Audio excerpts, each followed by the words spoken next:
బుగ్గ మీద వెచ్చని సిగ్గు వచ్చినప్పుడు దానిని అడుగు, ఎర్రదనం అంటే చెబుతుంది. పెదవి కొమ్మ పూసిన పువ్వు అందమైన నీ చిరునవ్వు, తెల్ల రంగు అట్టా ఉంటుంది. నీలో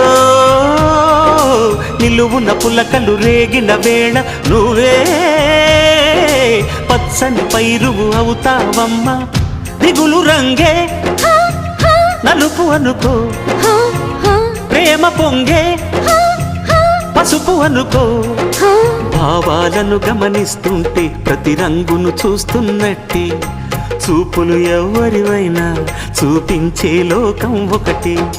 నేస్తమా ఇద్దరి లోకం ఒకటే లేవమ్మా, అందుకే నా కన్నులతో లోకం చూడమ్మా.